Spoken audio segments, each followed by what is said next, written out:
Mesdames et messieurs, la mort a encore frappé la France, une fois de plus, et de manière massive. Cet attentat terroriste islamiste d'une violence qui dépasse l'entendement a plongé le pays dans la consternation et l'indignation. Mes premières pensées sont bien sûr allées et vont encore aux victimes, à leurs proches, et à toutes celles et ceux, notamment aux plus jeunes d'entre eux qui ont vécu cette scène d'horreur. J'imagine combien il sera difficile pour tous ceux qui sortiront de cet enfer polytraumatisés, handicapés, mutilés à vie, mais aussi pour tous ceux qui, sans avoir été physiquement blessés, en ont été témoins, psychologiquement dévastés, de retrouver goût à la vie. Comme il sera difficile aux forces de l'ordre, aux sauveteurs, personnels de santé, d'oublier ces actes terrifiants. Ils ont besoin du soutien de la nation entière et je les assure aujourd'hui du mien et de celui du mouvement que je préside. L'émotion, la compassion sont bien entendu les premiers sentiments qui animent nos cœurs lorsqu'un tel drame surgit. Mais nous ne pouvons en rester là.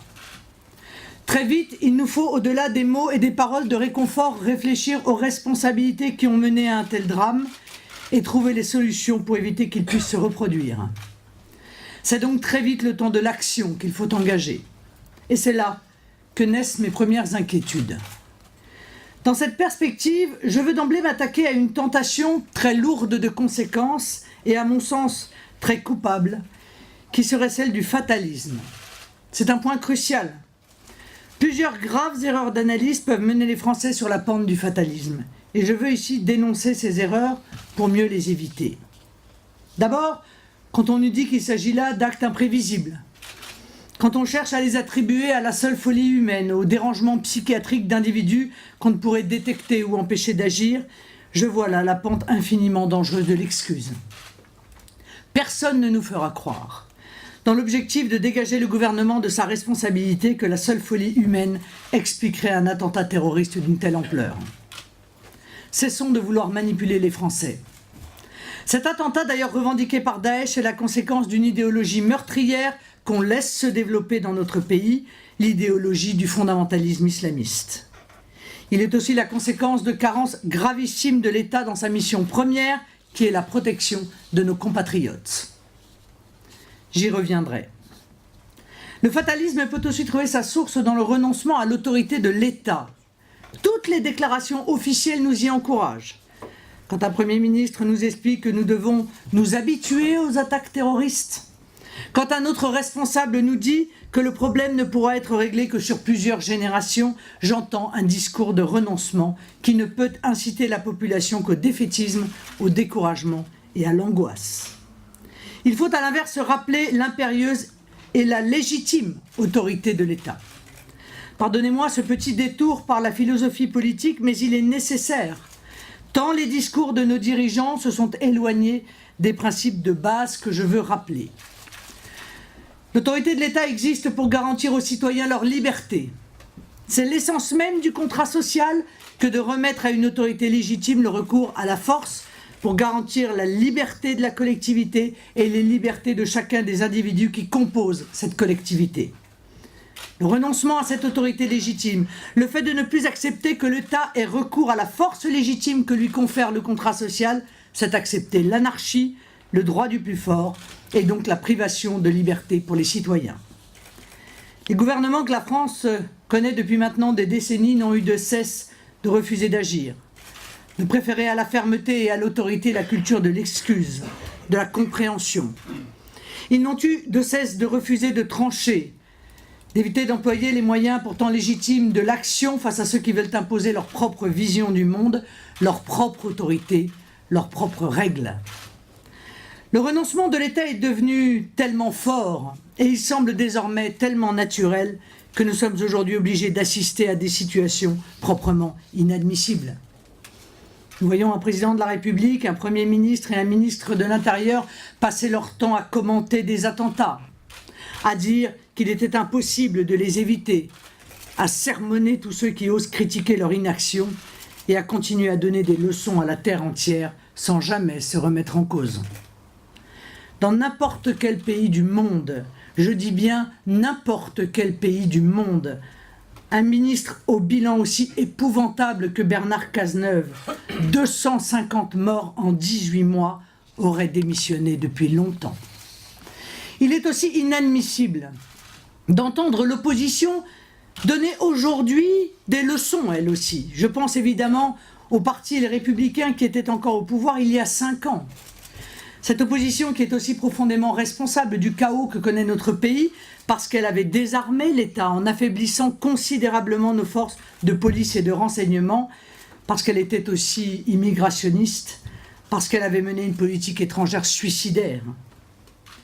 Une telle crise doit nous amener à dire Hollande, Valls, Cazeneuve, Sarkozy et consorts, plus jamais ça, plus jamais eux, plus jamais une telle incapacité, plus jamais un tel renoncement au pouvoir. Je le dis, cette crise terrible que connaît notre pays ne peut être résolue tant que nous ne serons pas sortis de cette culture du renoncement et de la faiblesse que l'on doit tant au pouvoir actuel qu'au précédent.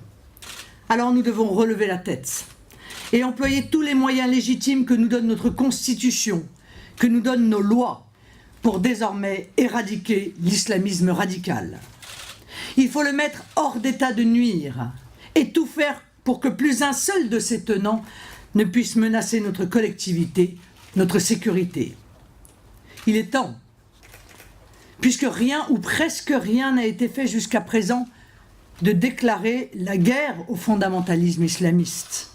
La vraie guerre, pas celle des mots, pas celle des postures, pas celle de la com. Alors, à la différence de l'UMPS qui se lamente, à la différence de nos gouvernants d'hier ou d'aujourd'hui qui nous disent qu'on ne peut rien faire, que nous n'avons qu'à courber les chines, je dis que l'État, et lui seul, doit agir. L'action en premier lieu doit être politique et culturelle. Dans le respect de l'État de droit, nous devons retrouver foi en l'autorité de l'État. Nous devons sans cesse réaffirmer qu'elle est légitime, c'est essentiel, et qu'on doit la laisser agir, quand bien même des plaintes s'élèveraient, quand bien même telle ou telle communauté autoproclamée s'estimerait lésée, nous devons dire et redire sans cesse que l'État agit pour le bien commun et que chacun doit se sentir solidaire de son action pour autant qu'elle soit réellement engagée. Cela veut dire qu'il faut partout en France, dans toutes les classes d'âge et dans toutes les catégories sociales, raffermir le sentiment national. Nous avons besoin d'une nation vigilante, rassemblée, réactive, déterminée. Je pense que pour cela, le service militaire doit être progressivement remis en place. Les valeurs patriotiques doivent être renforcées via l'école de la République et notre souveraineté nationale retrouvée, bien entendu. Du point de vue des moyens, il faut rapidement mettre en place une garde nationale, dont la vocation prioritaire sera de remplacer le dispositif Sentinelle. Le militaire n'est pas un policier, et le caractère pérenne que l'on souhaite affecter au dispositif Sentinelle dénature, à l'évidence, l'outil militaire. Il convient aussi de mieux définir le rôle de l'armée, mais aussi le cadre juridique d'intervention dans ces nouvelles missions. Il devient urgent pour cela de revoir le budget militaire, le remettre très rapidement à ce minimum vital de 2% du PIB, avec ensuite un objectif de 3%. Les moyens de notre protection, ce sont aussi nos frontières nationales, dont on a vu qu'elles auraient permis d'affaiblir les réseaux terroristes qui ont frappé en 2015. Nous devons les rétablir de manière pérenne, donc en finir avec Schengen et les règles de libre circulation de l'Union européenne. Je n'ai pas parlé de fermer les frontières. Je dis simplement qu'elles doivent exister, comme dans tous les autres pays du monde, et permettre de filtrer les terroristes, qui plus est dans le contexte d'afflux de millions de migrants dans lesquels des terroristes s'infiltrent. Notons d'ailleurs qu'après l'attentat de Nice, l'Allemagne a annoncé un renforcement de sa frontière avec la France. En parallèle, bien sûr, il faut renforcer et remettre sur pied les douanes. Du point de vue de notre organisation, il y a une trop grande complexité et un trop grand cloisonnement de notre dispositif antiterroriste. Il faut créer une agence française de lutte antiterroriste, ce qui est conforme d'ailleurs à l'une des conclusions de la commission d'enquête parlementaire. Et beaucoup mieux intégrer l'administration pénitentiaire dans la communauté du renseignement, problématique qui a été peu abordée par cette même commission et qui est pourtant fondamentale alors que nos prisons sont devenues de véritables universités de l'islamisme radical. Il faut d'urgence recréer un vrai renseignement de proximité et réparer la faute capitale de Nicolas Sarkozy qui supprima les renseignements généraux. Les nouvelles formes de terrorisme auxquelles nous sommes confrontés l'exigent. Notre renseignement, cruellement affaibli de manière irresponsable par Nicolas Sarkozy, mais aussi par François Hollande, doit retrouver des missions précises et donc avoir les moyens nécessaires, mais aussi s'appuyer sur les bonnes personnes qui ont acquis dans les quartiers où agissent et recrutent les fondamentalistes une expérience qu'on n'acquiert pas seulement dans un cursus universitaire. Le profil de ces nouveaux terroristes qui naviguent entre radicalité et criminalité doit engendrer de nouveaux réflexes. La justice aussi doit avoir ses moyens, son fonctionnement et ses objectifs redéfinis en créant notamment les conditions nécessaires à une application réelle des peines et des sanctions prononcées, et à des peines de perpétuité réelles, elles aussi.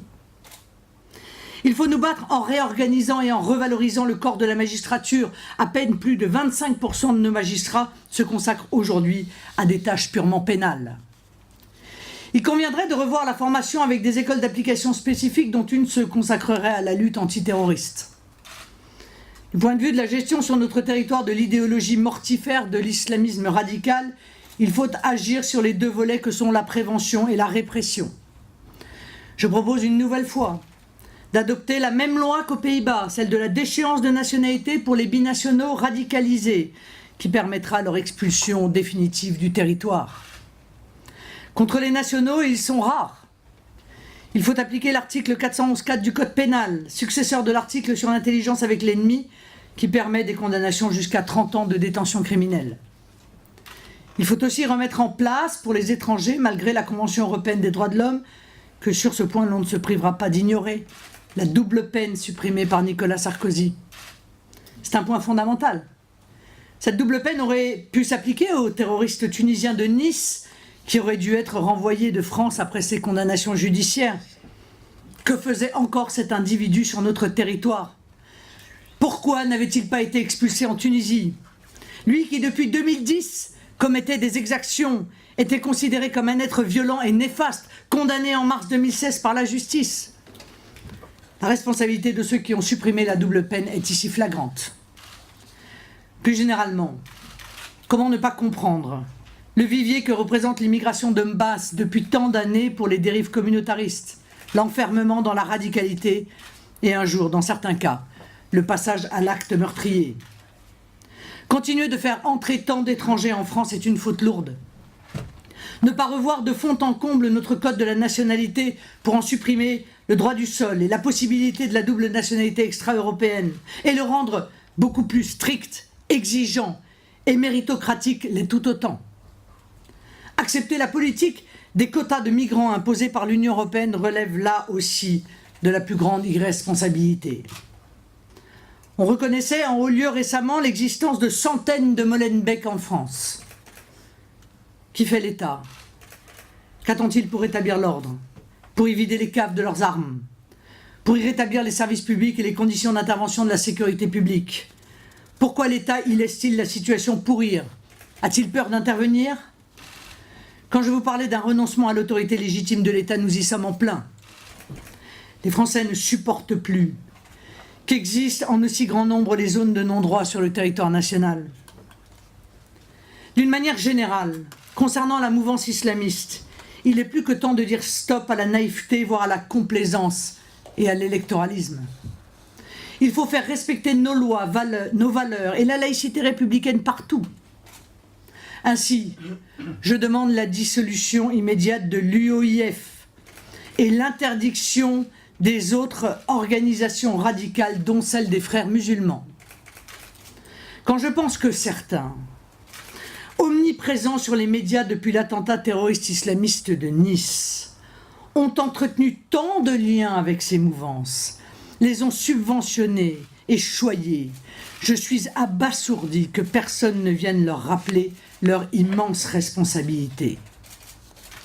Il faut, je le répète et je le répéterai tant que cela ne sera pas appliqué, fermer la centaine de mosquées et salles de prière salafistes et radicales. Rien n'a été fait dans ce domaine. Qu'attend Bernard Cazeneuve pour le faire? En une journée, le problème peut être réglé. De même, il faut expulser du territoire national les imams étranchés prêcheurs de haine. Ils sont connus. Enfin, il convient d'urgence de passer au peigne fin l'ensemble des salles de prière mal connues ou récentes. Il faut interdire le financement en provenance de pays étrangers, de lieux de culte ou d'associations culturelles, particulièrement lorsque ces pays sont des soutiens aux fondamentalistes, comme le Qatar par exemple. La France ne peut pas continuer à être le terrain de jeu des luttes d'influence que se livrent le Maroc, la Tunisie, l'Algérie, le Qatar, l'Arabie Saoudite ou la Turquie. L'état d'urgence doit permettre d'opérer des perquisitions chez l'ensemble des fichiers S pour radicalisation qui feront l'objet d'une enquête approfondie. Cette enquête approfondie pourra aboutir, comme nous l'avons dit, sur leur expulsion s'ils sont étrangers, la déchéance de leur nationalité s'ils sont doubles nationaux, suivi de leur expulsion et ou leur mise en examen et accessoirement leur détention préventive en vertu de l'article 411.4, quelle que soit leur situation de nationalité.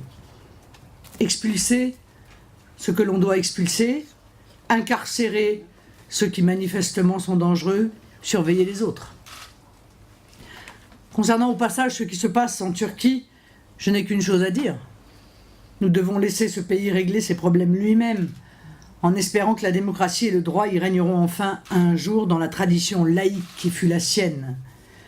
Les épisodes en cours nous montrent que ce pays est profondément instable, que s'y affrontent une mouvance islamiste et une mouvance laïque, et qu'il est complètement inimaginable de laisser ce pays entrer dans l'Union européenne ou permettre à ses ressortissants de s'y rendre sans visa.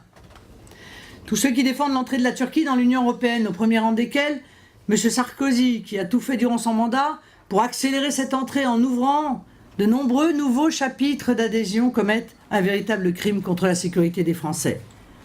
Cette question de l'entrée de la Turquie dans l'Union européenne, où les accords négociés dans notre dos par Mme Merkel et M. Erdogan doivent être définitivement enterrés. Les Français ne supportent plus la léthargie gouvernementale face au danger terrible du terrorisme islamiste et à l'imprégnation de notre pays par son idéologie mortelle. La France est un grand pays qui a les moyens de se défendre, mais parce que ses dirigeants sont petits, ils ne le savent pas ou ne le veulent pas. Le peuple français a droit à un État-nation digne de lui, qui préserve son identité, sa prospérité, mais aussi évidemment sa sécurité et sa liberté. Je vous remercie.